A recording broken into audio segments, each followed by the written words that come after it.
नमस्कार, सादर प्रणाम। मैं शरद राणे फिर आपके सामने। चलिए, आज का अनमोल वचन, कष्ट पाने वाले की अपेक्षा देने वाले को ही अधिक सहना पड़ता है। कष्ट पाने वाले की अपेक्षा देने वाले को ही अधिक सहना पड़ता है। चलिए, सोचिए समझिए, आगे चलते। आज हम आप लोगों को दो चीजों के बारे में बताएंगे। एक है हिचकी आना, एक है अजीर्ण होना। इन दो चीजों, ये आम बात है, अक्सर होती रहती है। दोनों चीजों के ऊपर मैं आपके एक घरेलू उपाय भी बताता हूं, तो आप करते रहिए, उससे आपको फायदा होगा। हिचकी आना, एक तो क्या है हिचकी आना या अजीर्ण होना, ये कुछ तो हम लोग खुद ही लापरवाही की वजह से करते हैं। उसका भी ध्यान रखना चाहिए कि ऐसी लापरवाहियां नहीं हो जो कि बाद में हमको काफी दिक्कतें आती है, उससे और भी दूसरे रोग भी उत्पन्न होते हैं। तो जहां तक हो सके इनसे अपन लापरवाहियों से दूर रहे।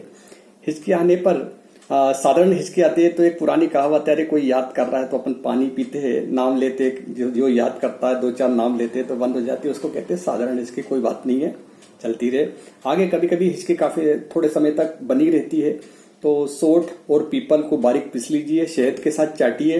हिचकी के लिए रामबाण औषधि है। दूसरा, पीपल और मिश्री को बारीक पीस लीजिए और गर्म पानी के साथ लीजिए, हिचकी बंद हो जाएगी। तीसरा आपका उपाय है आंवले का रस और कैथ, जो अपन कैथ फल जो होता है ना, कैथ जिसको खटा सा होता है, तो उसको आप कूट लीजिए, उसका रस निकाल लीजिए दोनों का, और उसको शहद के साथ पीजिए, तो उससे भी अजीर्ण ठीक होता है। उसके बाद है, अगर बाय द वे हिचकी आने की आपकी आदत सी होती हो, आदत बनी रहती, कुछ लोगों को एक तरह से आदत बनी रहती है हिचकी आने की, तो मैं तो एक चीज कहूंगा, रात को सोते समय या कभी भी दिन में एक बार दूध में घी डाल के गरम गरम दूध पीजिए, बहुत रामबाण औषधि लीजिए। दूसरी बात, अगर हिचकियां काफी लंबे समय तक हो और वो नहीं थम रही है तो वैद्य की सलाह जरूर लीजिए, है ना।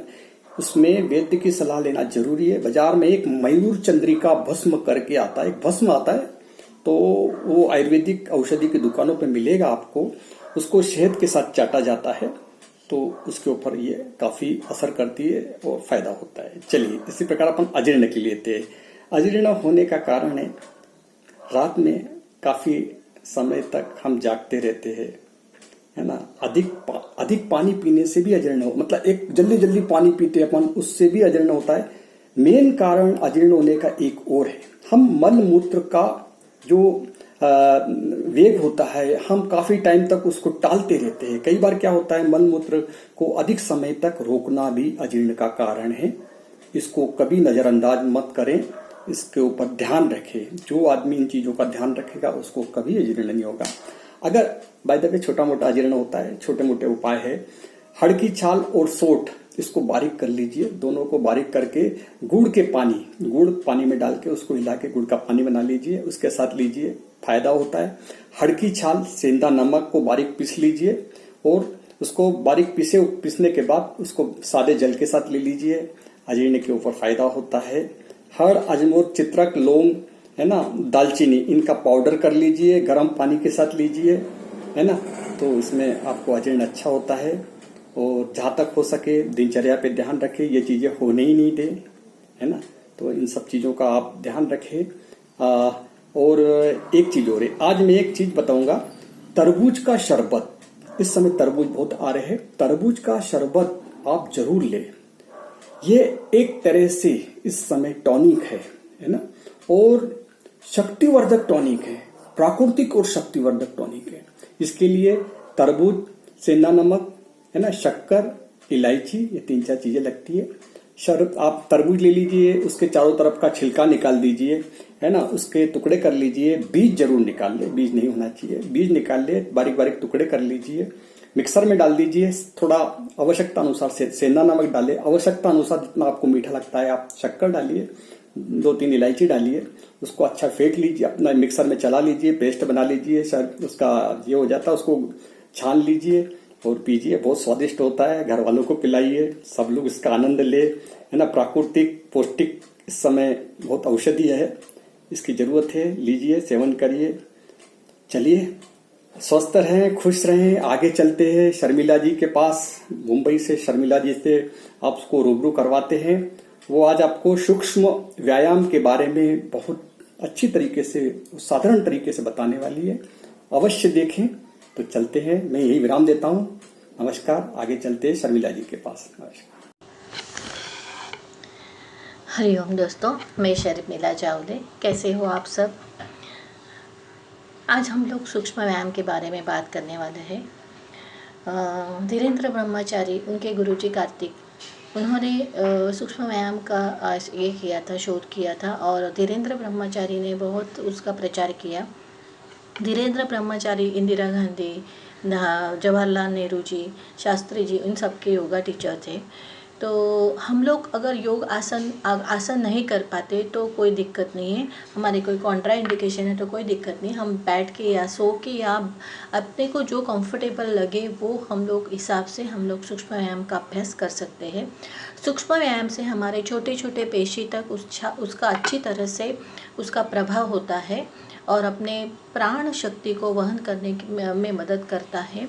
जो ब्लॉकेजेस होते हैं वहाँ पे निकल जाते हैं और अपना प्राण जो है पूरे बॉडी में अच्छी तरह से उसका संचालन होता है। तो हम लोग पहले जो हमारे योग में इम्पोर्टेंट बोला है उसको बोला है नेक, उसको संस्कृत में बोलते हैं ग्रीवा शक्ति विकास। तो हम लोग कैसे करेंगे? तो नेक को हम लोग राइट साइड, लेफ्ट साइड ऐसे 3 से 4 बार, ऊपर 3 से नीचे 3 से 4 बार, फिर स्लैंटिंग करेंगे 3 से 4 बार, फिर क्लॉकवाइज एंटी क्लॉकवाइज 3 से 4 बार घुमाएंगे। जिसको स्पॉन्डिलिटिस का या नेक का प्रॉब्लम है वो सिर्फ अपने नेक को नीचे की ओर नहीं लेके जाएंगे। कैसे करना है मैं आपको दिखाती हूँ। First observe your breathing.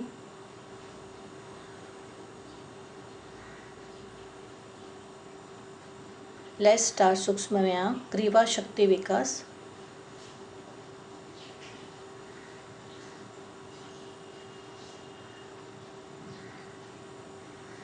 ऐसे 3 से 4 बार करना है।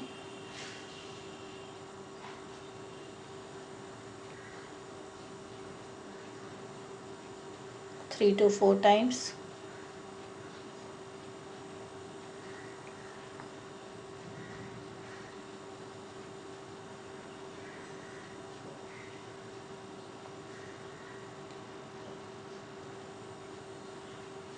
Clockwise 3 to 4 times, anti-clockwise 3 to 4 times।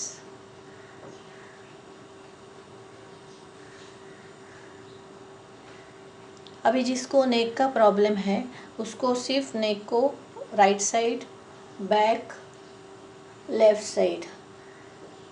Side, back, right side ऐसे आपको लेके आना है। सूक्ष्म व्यायाम से हमारे जो गले में है वहाँ पे जो कफ इकट्ठा हो जाता है, वहाँ पे ब्लड सर्कुलेशन अच्छा हो जाता है और अपना जो जिसको थायराइड, पैराथायराइड का प्रॉब्लम है उनको अगर उन्होंने नेक एक्सरसाइज किया तो उनको हार्मोन्स बैलेंस होने में अच्छी तरह से हेल्प होती है। वैसे हम लोग और एक सूक्ष्म व्यायाम है, उसको हम लोग कंठ संकोच प्रसरण बोलते हैं। उसमें अपने स्पाइन को थोड़ा सा सीधा कर लेना है और फिर थोड़ा मुंह खोलेंगे।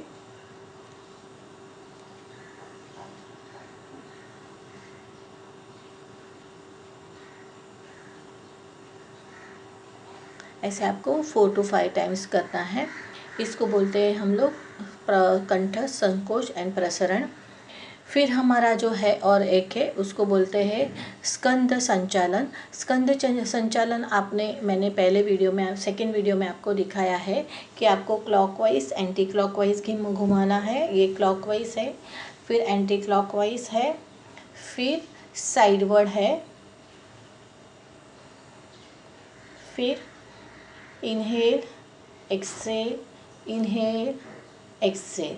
ऐसे हम लोग अपने शोल्डर को अगर हम लोग एक्सरसाइज करते हैं, सूक्ष्म व्यायाम करते हैं तो हमारे जो हमारे गले से कनेक्टेड जो वेन्स है अगर उसमें स्टिफनेस आ जाता है, वहाँ पे ब्लड सर्कुलेशन अच्छा नहीं होता तो उसमें हमको मदद मिलती है। अभी एक ध्यान रखना है सूक्ष्म व्यायाम करने के टाइम, जब भी हम लोग ऊपर की ओर देखते हैं तभी अपने को सांस लेनी है और जब भी नीचे की ओर देखते हैं तो उसको सांस को छोड़नी है। ऐसे ही हम लोगों को ब्रीदिंग के साथ अगर हमने कोऑर्डिनेशन किया विथ अवेयरनेस, तो स्टार्टिंग में 3 to 4 टाइम्स करिए, धीरे धीरे उसको 6 to 7 टाइम्स, 8 टाइम्स। लेकिन ये जर्की मूवमेंट बहुत नहीं होना चाहिए, नहीं तो आपको वहाँ पे पेन हो सकता है। जब भी आप क्लॉकवाइज एंटी क्लॉकवाइज नेक को घुमाते हैं तो फुल अवेयरनेस के साथ धीरे धीरे उसको करना है, क्योंकि अगर झर्क आ गया तो आपको नेक में प्रॉब्लम आ सकता है।